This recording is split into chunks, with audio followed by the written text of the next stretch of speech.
నేను మదనపల్లి, నా పేరు సైద్ రహీం. నేను ఢిల్లీ భాష అంటారు. ఇక్కడ మొహమ్మద్ గౌస్ భాయ్ తెలిసి కదా, ఇతను నాకు పరిచయం లేదు సార్, నిన్న పరిచయం అయింది.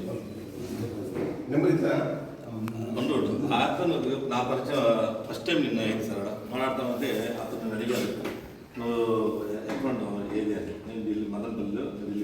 ఢిల్లీ భాష నువ్వు కాదు, వేరే ఉన్నాడు. నేనే ఢిల్లీ భాష అంటే అతనికి అడగండి, అదేనా అంటే నా ఢిల్లీ భాష అనేది నేను ఎక్కడ పోతాను. మదనపల్లిలో ఎవరు వచ్చినా కూడా ఆమ్ ఆద్మీ పార్టీ ఢిల్లీ భాష అంటే నేనే సార్. నా వార్డులో 100% గెలిచి అన్నమటి డిస్ట్రిక్ట్లో 4 వార్డులో పోటీ చేస్తున్నారు. కానీ నా వార్డు నా రెస్పాన్సిబిలిటీ నేను మొన్నటి సార్లు పోయినసారి వచ్చినప్పుడు ఒక మాట చెప్పారు, నీ వీధిలో నువ్వు గుర్తు అయినావంటే నువ్వు ఎమ్మెల్యే గుర్తయినట్టు సార్. ఆ మాట పెట్టుకొని నా వీధిలో అన్ని పనులు చేశాను సార్. ఈ వీధిలో నేనంటేనే చాలా 100% నా